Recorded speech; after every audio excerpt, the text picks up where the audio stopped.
Okay. Our next speaker is probably one of the most courageous women I have the privilege of knowing. I'm going to cry. Gosh. If you know her story, you know why I'm saying that. And I'm sure you're going to share your story within it, yes. So I don't want to tell your story. But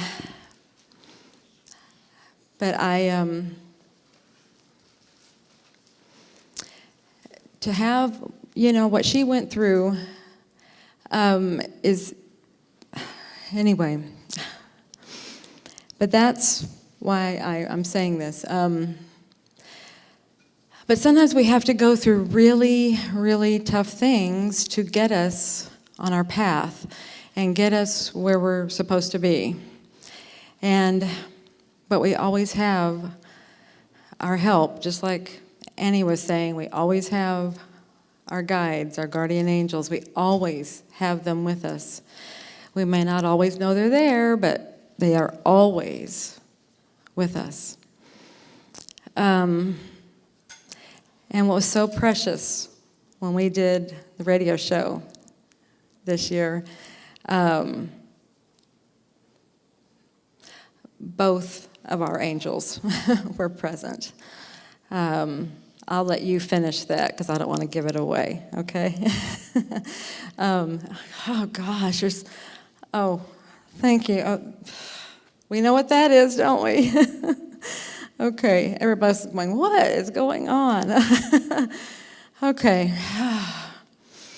I just need to bring her up here because this is, I'm going to break down here because this is what happens around this around this woman. And I just had a major activation happen downstairs, so I'm just wide open right now. Anyway, this is one of the most wonderful women you will ever know, and please, you will learn so much from her journey and from what she has to teach you. So, Janie Wells.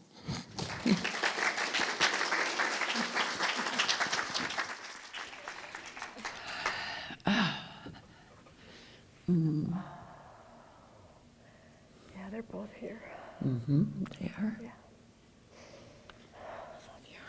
Love you.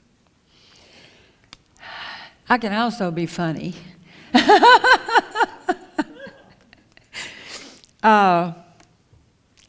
You've had so much information thrown at you. You've had so much coming at you, so much wonderful information to absorb. And some of it comes at you very quickly. So you may or may not be relieved to know that I was born in Tupelo, Mississippi, and I've got a slow southern drawl. So don't go to sleep on me. I really need to thank Ozark Mountain Publishing in Julia, and especially Dolores. I remember the day I get a lot, I loved what Annie said. It's not easy being a human being at all. And so that's where I will take you through the human experience from your lifetime and how to get through that in a meaningful way. But I get out a lot of my feelings riding a bike. I'm 72 years old, and I get out on that road and ride a bike, and I don't care what people think of me. I'm not anybody. I'm not a mother. I'm not a speaker. I'm not anything. I am me on that bike, watching the road, trying not to hit a rock and fall over and embarrass myself. And it's the best in the moment experience that I have. And somebody said, how can you enjoy and connect? And Annie said, it's so great. Be yourself.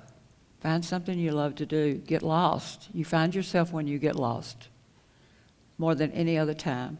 So anyway, I was out riding my bike, and my phone rang, and this voice said, this is Dolores Cannon from Ozark Mountain Publishing, and I am very interested in your book. There's one chapter I did not enjoy, And she was so delightful. But we would be, have you got just a few moments? Well, I almost ran into a tree, And I said, yes, I do. I was acting very businesslike. And so anyway, I got to speak with her, and I got to meet with her, Julia's angel, and so many of ours. And, she's the driving force of her mother's mission, of her mother's dream of helping others. And she's doing it that way. I'll show you the covers of my books. I also want to give credit to John, the artist, and I'll explain that to you in just a moment. And also to my musical angels that I will explain at the end, that just an experience that overwhelmed me. But what I'd like to do right this moment, and then there's Debbie. I don't want to forget Debbie, my editor. Oh my gosh. So encouraging. But I want to put you to work for a moment so that you can get some ownership in your journey. So that you can begin with your own choice, which is so important. It's how you get to the next place. So what I'd like for you to do is just to kind of center yourself for a moment and think about somebody that touched your life. I want you to think for just a second about who touched your life that's no longer walking on this earth with you. And I'm going to give you about 30 seconds to let that person come to you.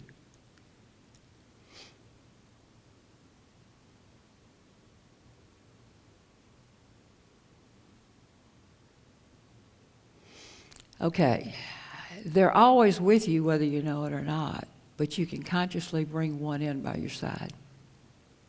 Anytime you're thinking about them and loving them, they're there with their hand on your shoulder or however. My daughter is very innovative. She loves to do angels come with their own personality. They keep their own personality in communicating with you, so you'll recognize them. And my daughter always had something to say about my wardrobe. And it used to embarrass. They would have, what was it called? Tacky week. It's at school, in high school. Tacky week, and she would go through my closet and pick out what she wanted to wear. And she died when she was 30 years old. And I will talk about that in just a moment. But at her funeral, I had this wonderful black dress that I've been saving for something, unfortunately special, and I was going to wear it, and I tumbled and tossed with the lining of that thing. I could not get it on, and the only other dress I had was multicolored, very flashy. That's what she wanted me to wear to her funeral, and that was a dress she had given me. This morning, I did the same darn thing. It takes a while to learn something every now. So I brought a black dress that I thought looked very classy, and I could not get that thing on right. And I hadn't worn pantyhose in I don't know how long, and I tossed and tumbled and thought I was going to squeeze myself to death trying to. So that black dress went all away. And you see I'm bright again. She loves bright colors. What I hope is when you leave this room, you feel that person that's right there with you all the time, that you can call in just like you just did. And that you leave here with an open and courageous heart. As Dan Millman would say, a peaceful warrior. And that's what I try to be in this life today, is a peaceful warrior. Another thing I'd like to share about when I was here 4 years ago, be open, even if you are not aware of what you're taking in, your subconscious is taking it in. So all you've got to really do here, you don't even have to think, it's just have an open heart. And what you need is going to come to you. And so one of the last sessions I was in 4 years ago was about the chakras. I'd heard of them. I thought it was great. I'd never done anything with them.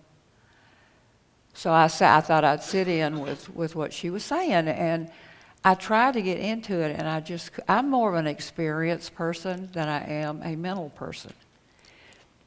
But I was open, and so we went through all of this, and I remember in the middle of it thinking, am I getting any of this, or am I wasting my time? And so she ended up with the top head chakra, okay? And she talked about how that was your enlightenment and your connection, and how that was your communicating with the divine and so forth. And she talked about the energy. And I thought that was all fine and good. So we went to the airport to fly out, and I went through security, and it started going ding, ding, ding, ding. And so we took off all my jewelry, and I went through ding, ding, ding, took off everything but my skirt and blouse. And finally, they started going up here on my head. And they said, what have you got on the top of your head? I said, my chakra. So they almost locked me up after that. I mean, so you're gonna absorb. You're gonna get it, you know? So my chakra and my angel and I are speaking to you today. This is my daughter, Joanne. And she was absolutely beautiful. She was a doctor in Blue Ridge, Georgia.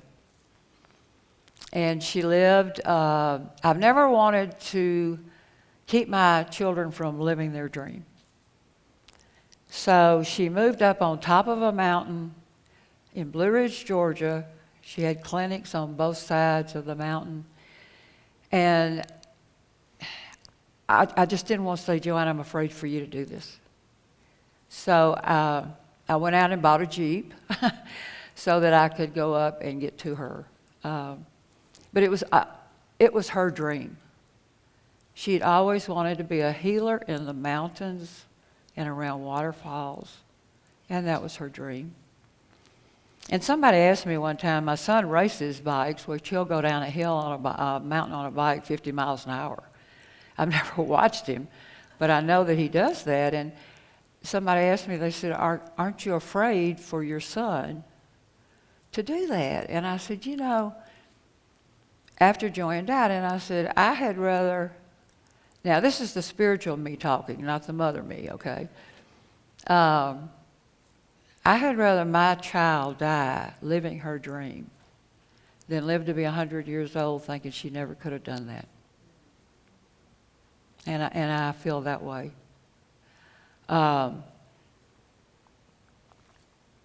She used to be very afraid that something was going to happen to me. And she said that's one reason she became a doctor. But we were very, very close. And I would reassure her, and I'd say, Joanne, I'm not going to leave you until you're finished with me. And darn, she's not finished with me yet. I'm here. And I'm carrying her message, and I'm going to give you some of her messages as I begin to talk. Let me talk briefly about the cover of my two books. And Annie also talked about birds. And it's true, red birds started meaning something to me. There was actually, when I left the funeral home, a red bird sitting on the top of my car. Anytime I've needed something, I look out in the yard and there's a red bird. I did not put anything in my manuscript at all about redbirds because it's very close and very personal to me. And so somebody said, I got notified that my book was on Amazon and I ought to look at the cover. One of my friends said, you've got to look at the cover. Do you see the redbird feather? There was nothing in the manuscript about redbirds.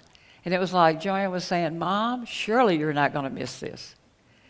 Because, you know, I had a lot of angelic experiences, but I would think it was just me wanting it to be so.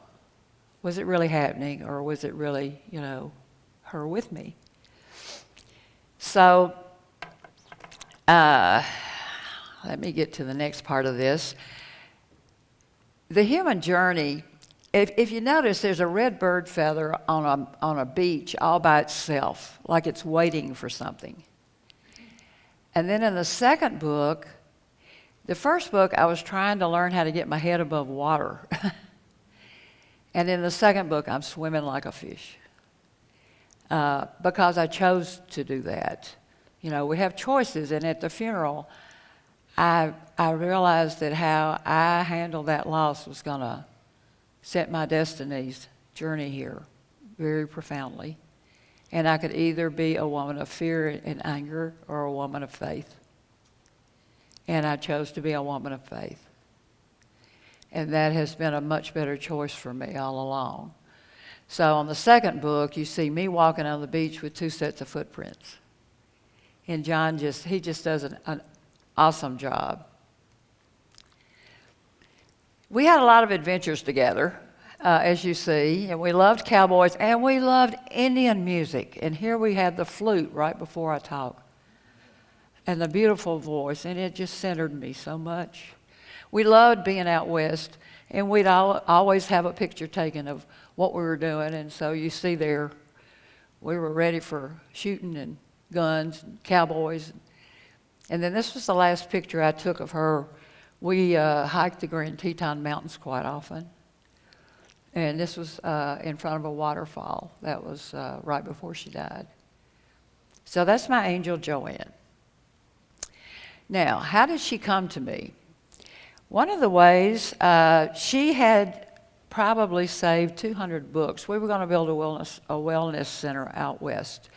And she had saved 200 books for her patients to take out and read and so forth. And when she died, I donated all of those books in her name to our library, our county library, for people to check out and read. And they were on all kinds of subjects. And so one day, a friend of mine called me at work, and she said, "Janie, you're not going to believe what happened." And all this time, the man was waiting for her in her cabin and did some horrendous things. But we captured him, or they captured him. Also, 9/11 played a big part in this experience, because the day that this man was waiting for her in her cabin was the day we bombed after 9/11. And we heightened security at all the borders. And they caught him a day later trying to get into Canada in her vehicle. So that played an important part. But anyway, so he ended up being on death row. He's on death row in Terre Haute, Indiana.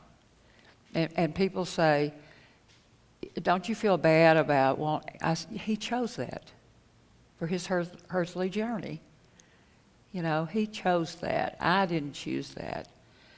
And they say, you know, "Are you going to be there if the death comes?" And I said, you know, I hope that his soul and his spirit gets everything he needs on this trip, on this journey.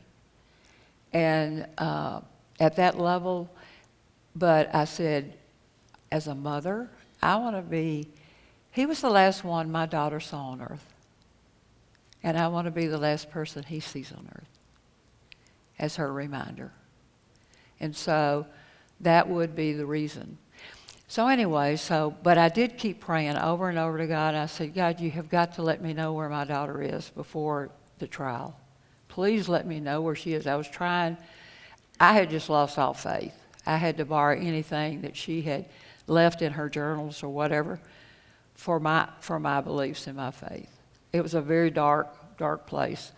And I also had to go to hearings for him. And I stayed on his, evil path. And I would think about walking on his evil path instead of Joanne and my hiking up the mountains, So anyway, she called me and she said, "You're not going to believe this, but one of my coworkers was in a department store. And she was standing behind a lady with an angel on her shirt. And she asked the lady, "Where did you get that beautiful shirt with the angels?" And the lady said, "Oh, I paint angels." And so she said, and they talked. She said, "Well, what are you working on now?" And she said, "It's the most unbelievable project." She said, "I checked a book out of the library, And it was, there was a little entry at the front of the book that just talked about this young lady that had lost her life, and her mother had donated these books. And she said, I read the book, and all I could hear after that was, paint me as an angel for my mom. And she said, I kind of discounted it, and she said, I kept hearing, paint me as an angel for my mom. And she said, I finally did, but I don't know how I'm going to meet the mother. I don't know how to find the mother. And this woman just started crying. She said, I know her mother's best friend. And so that best friend called me, and she said, you're not going to believe what she brought. She had never seen my daughter before. She brought me this. It's 5 feet tall in my home. And I kept asking God, where is my daughter? Well, the artist wrote me a letter, and in it she said, I enjoyed reading some of the excerpts that your daughter had put in the book in her own handwriting. And one of them, it said, work with Gabriel. So I thought it was only fitting that I put a banner in front of her that said, working with Gabriel. That's where my daughter was. It was also given to me 1 week before the trial. So how does she communicate with me? In a lot of different ways. And in that one. So I took Joanne with me to the trial. This I'm wearing. If you want to come down and meet me after this, I'd love to meet you. And I wanted her baby ring so badly. I was sitting on the side of the mountain. They had a crime scene investigation for 2 days, and so I just wanted her jewelry box. And I asked somebody if they would bring it to me. I couldn't go in when they allowed us to go in, but I wanted somebody to bring me her jewelry box. And I found her baby ring, and I put it on a little chain, but I was afraid I was going to lose it. So I went to a jeweler, and I took part of Joanne's jewelry and also the baby ring. And I said, will you please make me a nugget with this jewelry ring in it, because I don't want to lose it. 2 weeks later, he calls me, and I come in, and he says, what story does this nugget tell? And I said, what do you mean? And he said, well, when I make nuggets, I pour the metal, and I smooth the edges, but I let the center do whatever it wants to do. And he said, as soon as I put the baby ring, can you see the baby ring right there? He said, as soon as I put the baby ring in there, the metal separated, and do you see what it made? A perfect heart. So that's how she communicates with me also. She gets exasperated with me sometimes, I think. I'm sorry, I do so many things physically. I get dehydrated sometimes, so I want y'all to know. This is water. I'm a recovering alcoholic, by the way, so 34 years. So, thank you. So, and then I lost my train of thought. So, she gets exasperated with me sometimes. One day, not too long ago, I was driving by the cemetery, and I just went to Joanne, and I said, Joanne, are you real? Is all this? I've had probably 200 angelic experiences, but as a mother, I want to touch my child. I just want to give her a hug. And I said, are you real? Are you real? So she didn't answer me. I didn't see a red bird, so I was on my way home, and to get home, I went up this hill and then around the curve. And so I was going up, and I went around the curve, and this car started coming at me, 60 miles an hour into my lane. And just as it almost got to me, for some reason, it veered left, my left, and missed me by maybe 10 feet. And it was such a horrendous crash that it immediately killed the 2 drivers. And I haven't asked Joanne for a sign since then. Because that one made me believe, you know. I can be stubborn sometimes, as I was told as breakfast. And I'm saying that very lovingly. And so sometimes it takes something big. You know, when something really big in your life happens that's painful and a loss, it takes something very big sometimes to lift your spirits back. And so it has taken some pretty big things to lift my spirits back. Now, one of the things I'm going to do is share some of the messages that are in my book that she gave me. She gave me a lot of messages in the last 4 years, once I started hearing her, once I started believing. She's also given me exercises to do. Some come to me clearly that I need to work through. I'm sharing some of those with you. Some of them, I actually found a notebook of what she was going to do with her patients, and in some of those chapters were exercises her patients were going to do that are just remarkable. And so I share those exercises, and then a lot of times they would come to me when I needed to know something.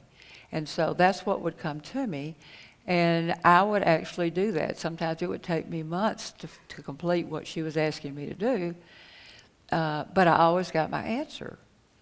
And like I said, I'm an experienced person. So I'm going to share a few of her messages. Is there anyone in this room that cannot read that? Okay, I'm going to give you a minute to read it, because it's from her, not me.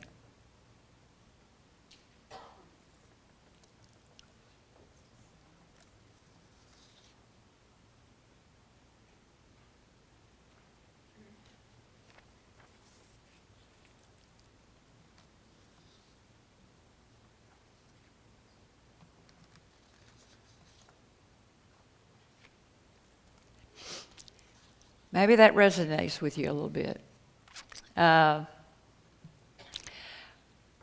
What I'm going to do is, what is the human journey in my books? You know, your lifetime is when you're born, and I've often wondered, right as you're born, do you remember why you're here? Right as you're born, do you recognize these people that you made a pact with, you know, to live this life out and to help you? Do you remember? You know, and then I also think about, and I say this in the back of my second book. You know, do we create our soul's destiny with our thoughts, fears, and perceptions, or are we prepared through these perceptions and thoughts for our destiny? So those are some of the things that I try to answer in this book, and it you know, there's 3 levels that I live in. We all have different ideas. We all have different ways of saying things, and isn't that absolutely wonderful? And that way, some things resonate with some with another. And if we all believed and said the same thing, it'd be boring as the Dickens. I'm trying not to cuss. It'd be boring as the Dickens. But the divine is when I know Joanne's with me. I know I'm being taken care of. I always get an answer that I need. And again, it's going to be suspenseful, but you're not going to believe what happened. But the human body, the greatest miracle of the divine is the human body, the way to transform. And then we've got the transformation zone, which is the blend of the human self with the spiritual self. And that's where I spend most of my time. I don't know about you, but I spend most of my time in the transformation zone, which is great because that's why I'm here. But that can be the most painful zone. And I was at a gym show a few years ago, and how we choose, we believe. We all may have different words. Somebody may say they're divine, higher power, God. So when I use one of those, you can substitute it for what you use to give you that sense of that feeling. But I went to a gym show, and this lady next to me was really sweet. She went up, she asked the vendor, she said, I want the best gem that you can find to give me. I want the crystal that's going to give me my answers. I want the one that you know is going to get me through my human experience. And the man lifted this up to his heart, and he handed it to her, and she just started kind of crying, and you could see her relax. He could have picked any gem and given to her. But she believed, and she wanted, and she received. Okay? It's okay to be lost. I stay there a lot. When you're lost, it's not a bad thing because it means that you're raising to a higher awareness of something. The old's not working. You're walking into something new. But it can be very scary. It can be like free falling. Things that helped you in the past are not working for you now. They may be a Band-Aid, but they're not pushing you forward. So my son, 2 weeks ago, he was in a bike race, and a dog came out after him and got hung up in his spoke. And the dog was fine. I want to tell everybody. That was everybody's first question, was the dog okay? And yes, the dog was okay. And then in the cycling community, is his bike okay? Yes, his bike's okay. But he ended up in the trauma unit. But he can move his arms, it's just very painful. He can move his legs. He broke 3 ribs but didn't puncture his lung. He fractured 3 vertebrae in his neck but did not damage his spinal cord. His sister was looking after him. But it carried me back to the very beginning of my feelings, my loss, my fear, all of that. And I got totally lost once again for about 5 days. And I'm thinking, this is really great timing. I'm going to be speaking at a conference. And I'm lost as the dickens. But a friend of mine said, Janie, maybe they need to know it's okay to be lost. And so I added that slide. And this is what I do when I'm lost. I embrace the learning. And I cherish my questions with an open heart. And like Annie said, you just ask. You ask, and you're going to get the answer in some amazing ways. I surround the people that let me be me. Okay? I've got some friends that understand when I'm being in different moods, whatever, and they love me just as much. I'm real with my emotions. I accept them. I don't fight them. They either flow through me or they get stuck, and then they end up knocking me over like a tidal wave if I don't deal with my emotions. Lose yourself in something you love.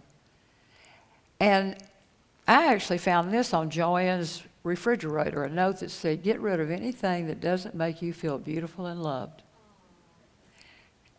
And I have actually done that. It took a while. It's hard to let go. And keep life simple. You know, how important are you? The course of how many people's lives are you going to change if you're out there performing 50,000 things saving the world? You know? Ran into somebody that came up and said, do you remember me? And I could tell we had met, but when we talked, he was so reassuring. And I saw him this morning, and he was reassuring. And it was somebody that had heard me several years ago. What I'm hoping for him is that he reassures himself.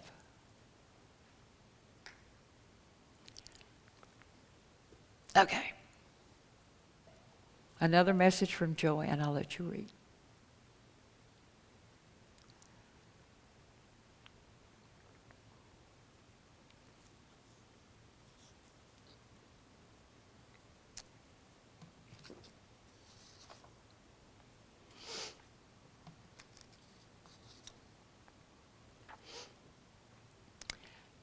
Okay, and I'll tell you how this has come true in my life. I guess it was like a month after they captured this man that killed my daughter, they were going to have his arraignment. That's where he comes into the courtroom and says guilty or not guilty. And I had been warned that he is 6'9", 6 feet 9 inches tall, and huge. So not only was I not knowing what was going to happen the moment I saw him, but would I be afraid with him being so huge? And I can't even tell you how horrific that moment before he walked in was. When he walked in, I was at total peace. Total peace. I felt warmth all around me. And I just sat there and let him do his deal, and he didn't take me over. So I was protected by my angels there, the effects of fear. Now let me give you another example of fear that you can have, I can have. I want us to talk about me and my sense, and however you can use it in your life, that's fine. I can have a fear that can terrify me that's nothing but an illusion. It's not even happening. It's like I want to make myself suffer just in case it doesn't happen, And so the extraterrestrial, this is great with the UFOs and everything. And so my grandsons were like 5 and 7, and we were down in Florida, and they wanted to go on E.T.'s bicycle ride. And I thought, hey, I'm scared to death of heights, so don't get me on a Ferris wheel, but I can ride E.T.'s bicycle. So they talked me into going with them, and we got on these bicycles, and one was in front, one was behind them on this bicycle, and it starts moving, and the lights go out, and it's like you're up in the stars, and you can see the trees below you, and I'm scared of heights, and I'm terrified, and I'm thinking, if I could ever get off this bike, please don't let me die on this bike. And I was holding it just like this, and it was terrible. I was so scared. When it was over, they turned the lights off. I was that far from the ground. I was so embarrassed. That's what can happen. We can have illusions of what we think is going on and be terrified. And it may not even be happening. Also, I have learned that my God and my angels are pure love. They don't get revenge.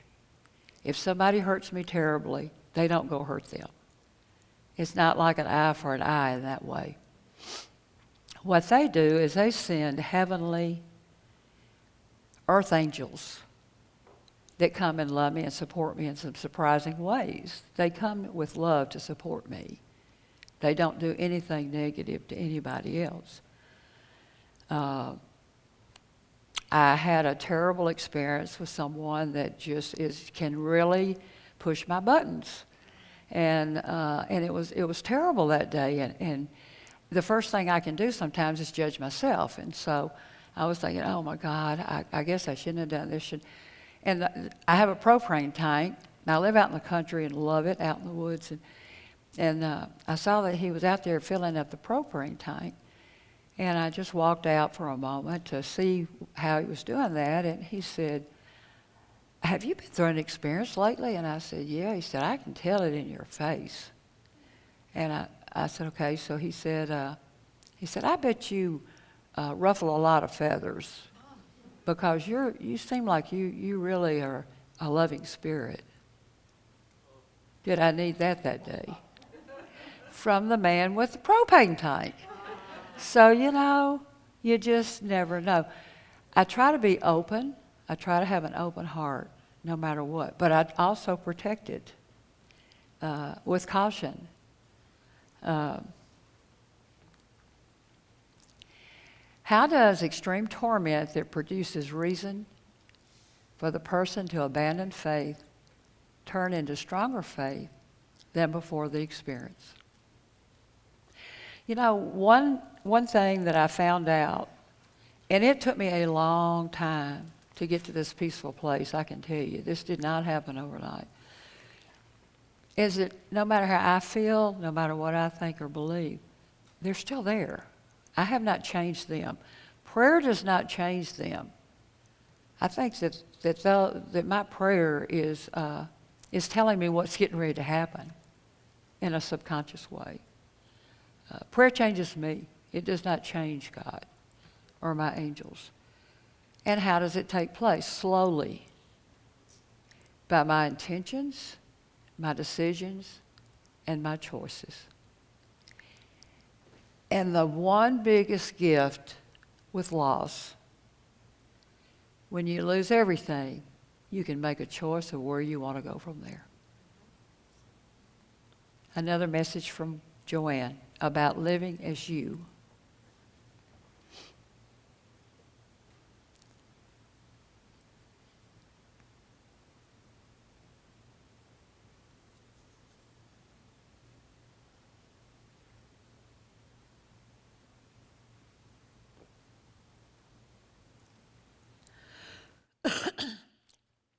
These messages are all through my second book.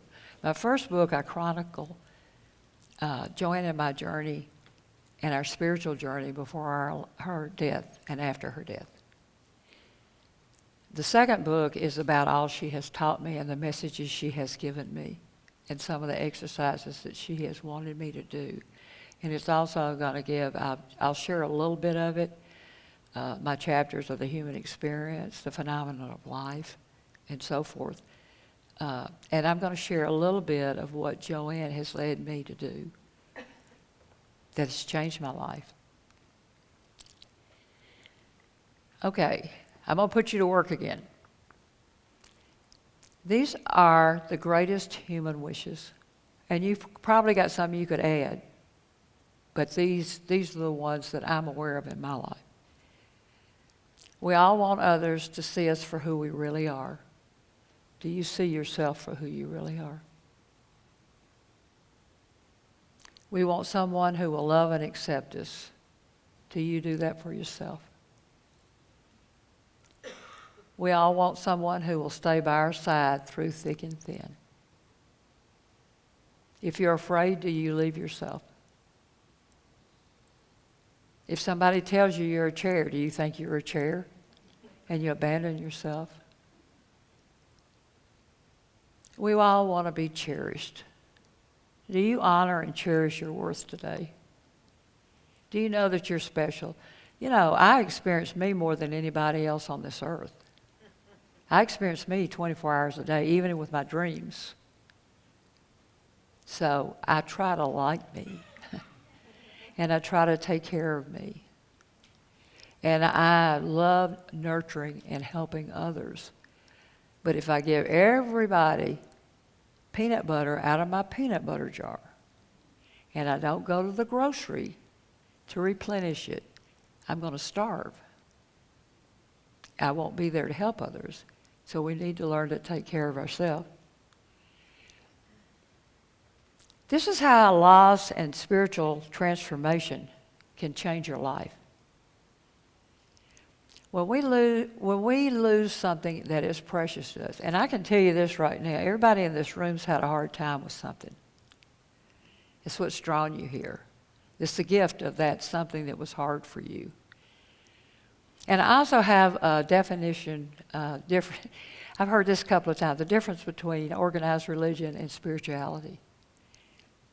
Organized religion has got rules that people want to know so that they won't go to hell. Spirituality is for those who have already been to hell and are back.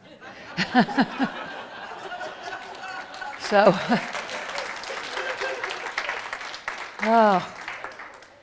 so we all made it. We're all on the same lifeboat.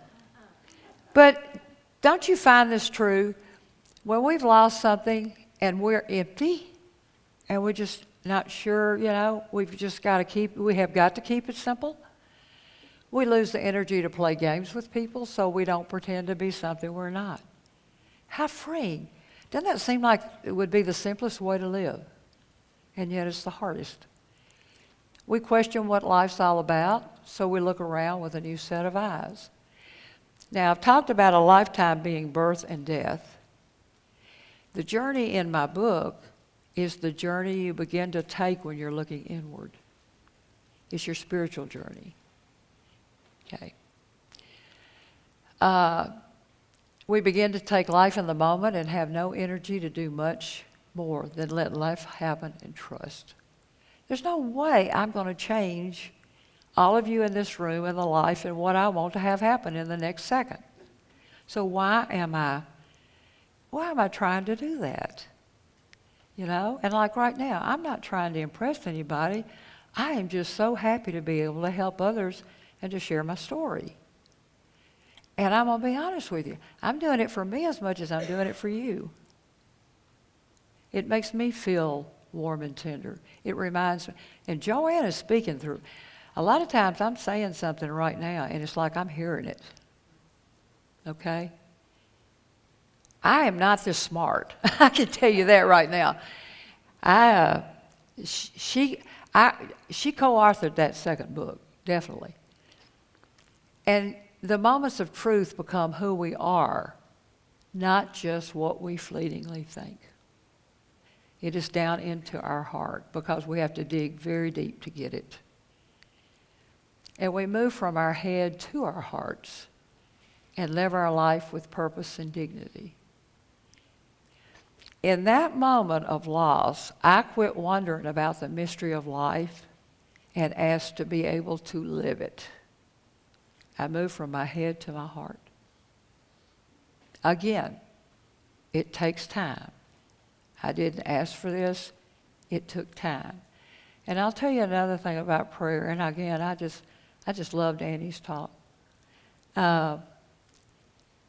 Be careful what you ask for. Because I had been divorced, and I was so down that I prayed to God, and I said, please give me pure faith, and please let me know what real love is. And above all else, let me see the world through your eyes. Who lost their son in a tormenting way? Okay. Then you're experiencing what God felt. Did anybody else lose a child? I see the world at times through God's eyes. I lost my child the way he did. Be careful what you pray for. But I am reminded over and over again that I agreed to this and that it was planned. But at any moment, I have free will and choice to get off that path and do some experimenting. I just try not to wander too far. And okay, I better get going quick. Letting go. I've got a whole chapter on letting go, and that is so key to being in the moment. Letting go allows. It's like you dissolve your ownership of things and people. You know, I can go through life, and it's like I act like I own them. You know. So you dissolve your ownership. You're you. They're them. You are accepting reality, accepting that reality empowers you to make healthy and loving decisions. When you let go of appearances, your interactions are real and powerful. How many times are you in a conversation when you're trying to think about what you're going to answer before they finish what they're talking about? You know? You've missed their real message. Detachment does not mean avoiding emotions. Rather, it allows space needed to rationally choose whether or not to be overwhelmed or manipulated by such emotions. The essence of detachment with love is responding with choice rather than reacting with anxiety. These are just what I'm sharing with you are just a few of the things you're going to find. If you want to know all about Joanne and how I got to this place, that's the first book. if some of this is resonating with you, that's embracing the human journey. And I'm just touching on, my daughter's very, very smart. I'm just a good typist. I'm telling you, there's no way. Dan talked about this. When I read that book, I've got to know God is real. I've got to know angels are real. I don't remember writing most of that. Automatic writing is powerful. But what I did, when something happened, I put it on a piece of paper, and I've got a treasure chest and I've got a shoebox. When something was happening, I'd write it on a piece of paper, fold it up, put it in the shoebox. When there was an emotion I didn't understand, I wrote it down, put it in my shoebox. And then eventually, I looked and I pulled those out, and there was a pattern. And so I consider that being like a puzzle of my soul, a soul puzzle that I'm putting together for the big picture. My treasure chest is when I learn something that means something to me, when I learn something that gives me a feeling of safety, and so forth. I put that in my treasure chest. A crystal. I've got a rock that my grandson gave me that he said, "I love you, Grandma," when he handed it to me. It's in my treasure chest. So when I'm low and down sometimes, I pull something randomly out of that treasure chest. And it always helps me. Living in the moment.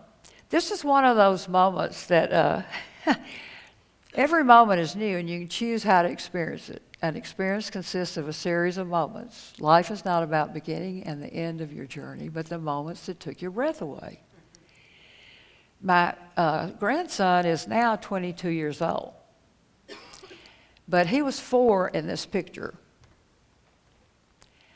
And he had a brother that had just been born that maybe 6 months or so. And so at the birthday party, I'm holding his brother, and he always wanted the attention. He never liked his brother at all.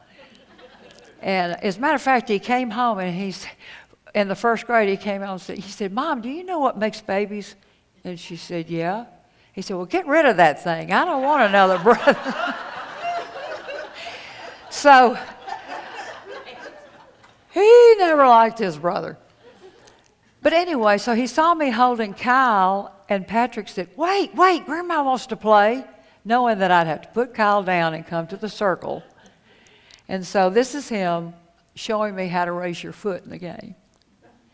Very special moment. I have a chapter, it's called the 7-Day Living in the Moment Challenge. And each day, I give you something to focus on. I want to give you 3 examples here. Day 1, you are to accept today as it unfolds with no resistance. Live your day with no reasoning in your mind, no judgment of anything that happens, and no expectations. Let life happen and be at peace. That is very hard. Just try it for one day. And then I also encourage you to write a journal or somehow keep up with what's going on. And so I have you journal, what did you learn about yourself that day? Day 2, serenity is an inside job. Living in the illusion of appearances and self-importance causes you to miss precious moments in your life. Today you have nothing to prove, no soul to fix, including your own. Try doing that for 24 hours. And then you're right. What did you learn about yourself? Day 3, trust your inner guidance during your conversations. During every conversation, look people in the eyes the entire time. Listen to what they are saying with no thought of what your response will be until it is your time to respond. And then let the words come naturally. That is so hard sometimes. But I'll tell you what, and the people I've talked to, hopefully I have done this with them. I look them straight in the eye. And it's almost like I'm feeling this power between us.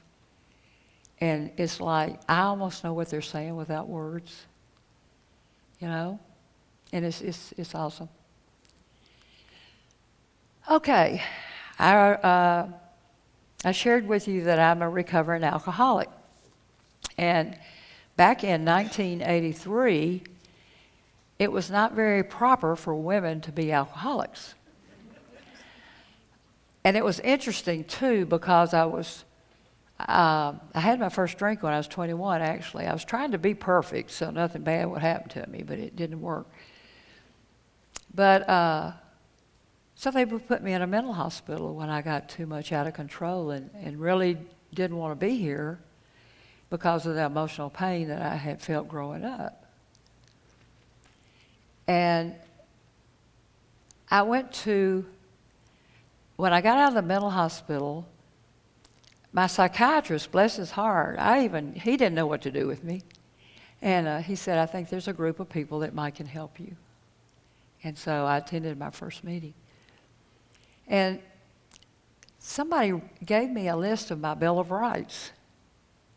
I'd never thought about this in my whole life. I'd never been given permission to ask for what I want,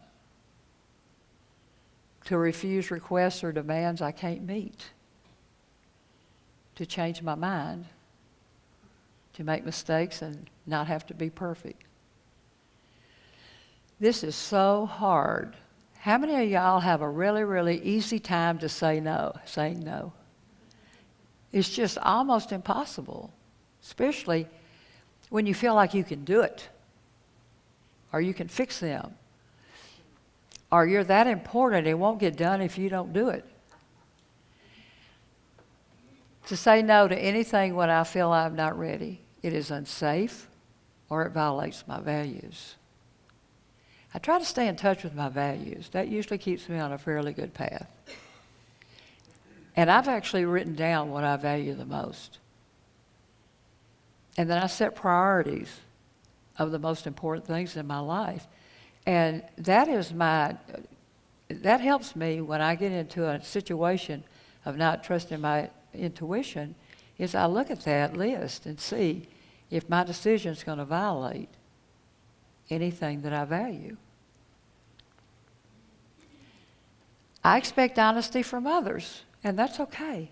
I expect that. I take you for what you say. Now, if I'm dependent on what you say, and I need to trust you because it affects me deeply, I have to learn to trust you. I have learned to trust my heart. And that's not judgment, that's discernment.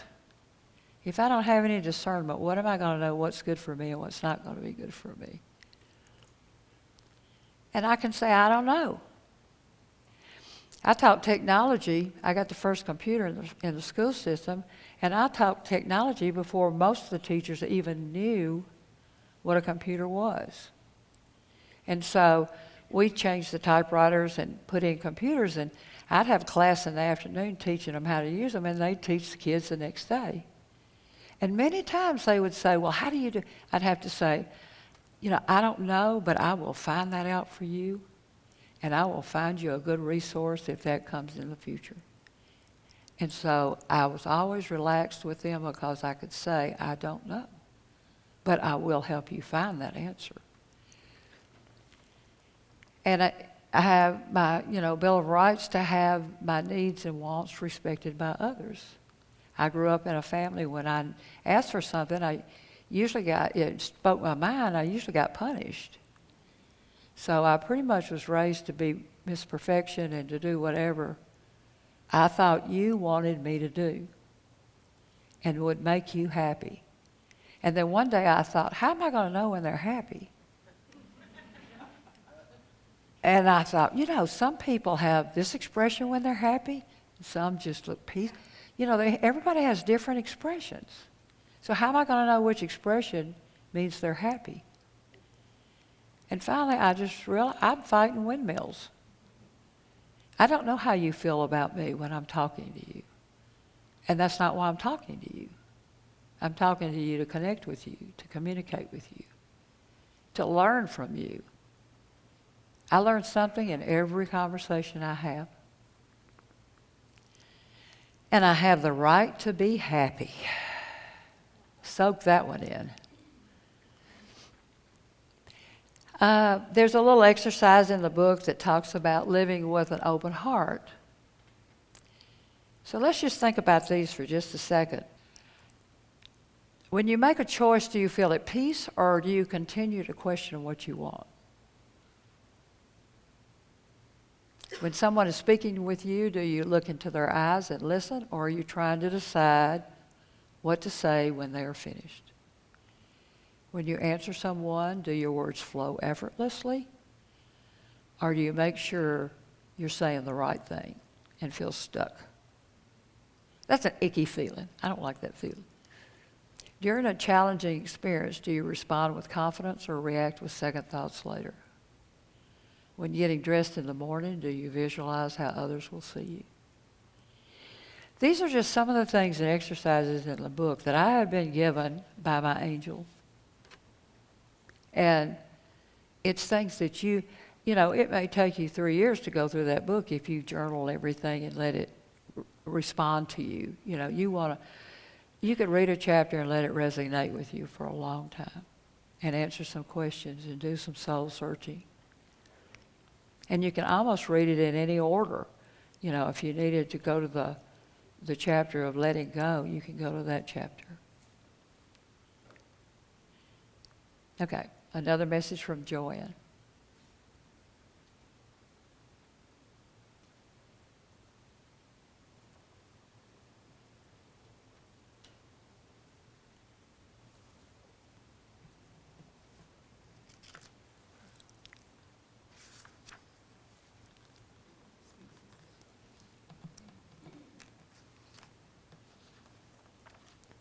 It's very peaceful. When I read her messages and I write them down, unfortunately, she talks to me more when I'm in the bathroom or riding in the car, driving, or on my bike. And so what I did finally was to get a tape recorder so I can just repeat after what she's saying. And that's probably because I'm focused on what I'm doing at that time, you know? And when I'm clear and open is when she can get through to me.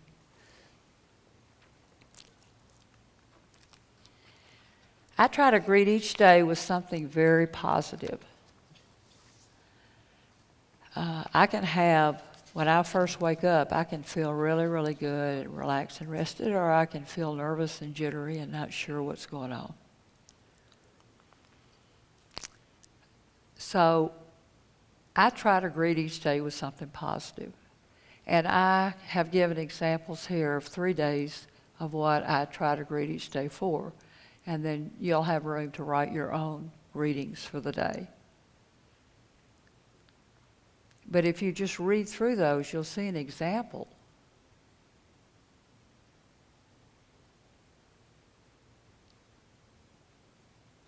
So now I've got you living in the moment and greeting each day. Is that enough work for a while? Now, is everybody sitting beside someone? Close enough.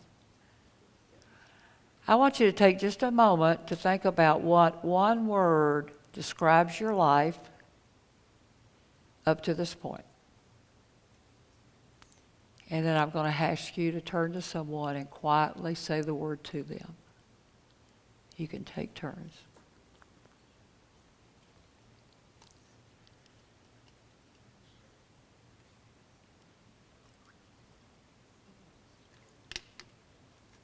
Anybody want to share what word it was?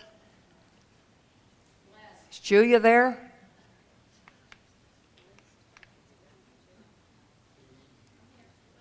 Did anybody say that they wanted to share a word? Raise your hand. Okay. Here comes Julia.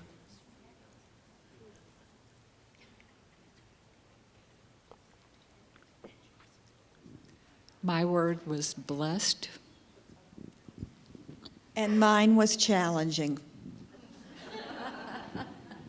And they're sitting next to each other. Who else wanted to share? Painful.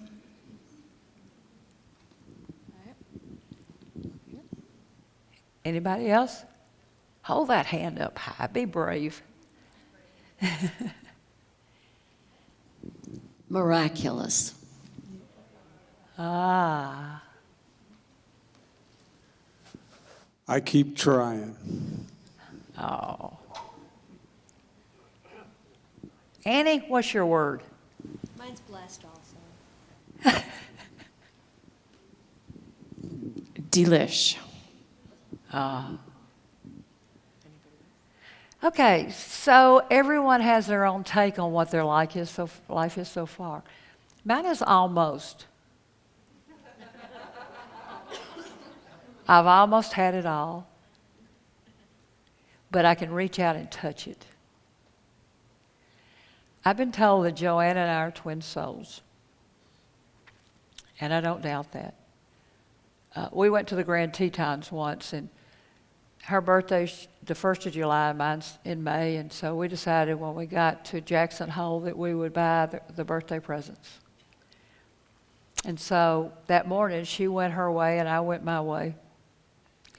And we were going to meet at lunch and exchange gifts.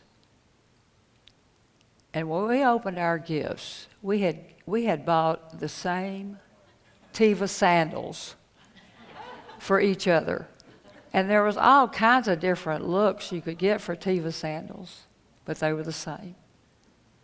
One time I woke up and my teeth were hurting so bad that I tried to, for a couple of hours, it was on a Saturday morning, and finally I was just getting ready to call the dentist. I couldn't hardly stand it. And that she was 600 miles away playing indoor soccer and had knocked out her front tooth. That's how connected souls are. How very connected we all are. And she explained it to me this way. If we're all a part of God, how is that happening? Or the divine, or whatever you want to, how are we our own selves? And she said, well, it's like God's this big grapevine. And we're bunches of little grapes on that vine.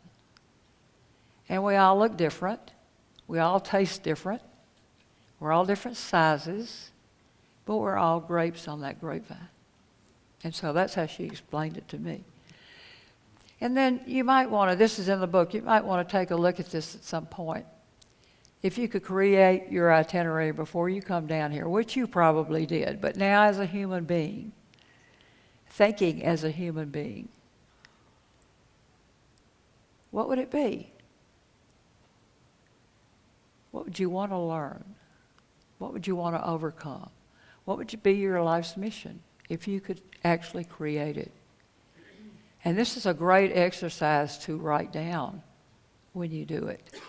It's very revealing. What strengths would you use to do it? What souls, past or present, would you bring with you? I know a few I wouldn't. And what lessons do you learn? Who would be your guardian angel? Or looking back on your current life, would you be willing to relive all that you have encountered once again to become who you are today? When I was speaking one time, this man raised his hand and he said, has it been worth it? And I just had to take a deep breath and couldn't answer him at first.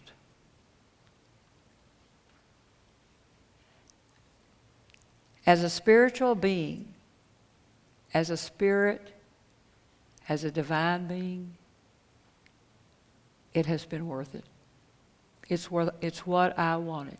This is going to be my lifetime. This is your last chance to meet me. I'm not coming back down here again. But yeah, now, as a mother, as a father, we'd give anything on this earth to give our child this one more hug. You have someone that you loved that you lost, whether it was a mother, a relative, a spouse. You would love to give them just one more hug and say something. I keep thinking too, I wish I'd said this. Joanne knows it. She knows more than I do. She knows what I'm thinking. She knows what I'm feeling. She's with me all the time. End of slideshow, but let me tell you an experience that I had for this slideshow. And I would like my two angels to come up on the stage, please.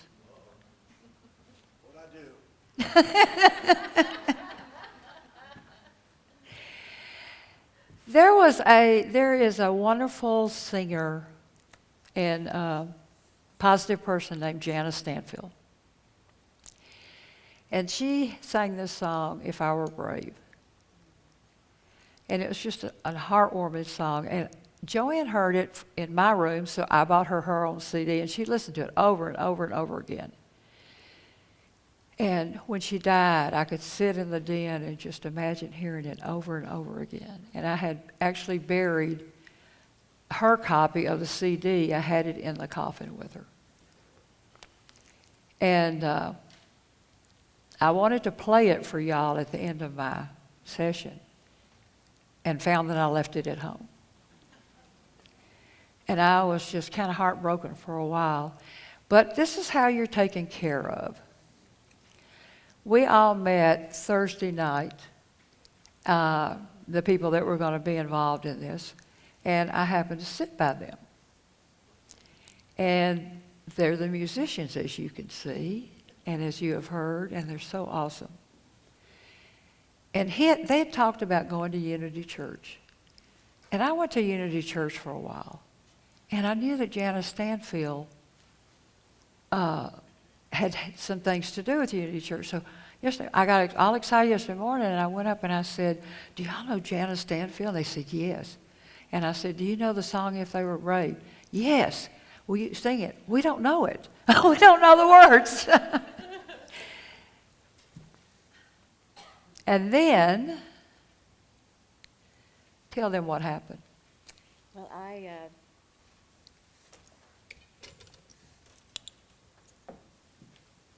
Are we hot? so I told her, that we probably may have the music in my iPod that I take with me, and I wasn't sure where the iPod was, but I thought maybe I remembered putting it in the glove compartment like a year or two ago, and it was right there, and the song showed up in our iPod. So you're getting ready to hear it. I will tell you one other thing. You may not know this, but you talked about It's Okay to Be Lost. Janice Stanfield's other great song is I'm Not Lost, I'm Just Exploring. That's true. Okay, here we go.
And that is what I would like to leave you with.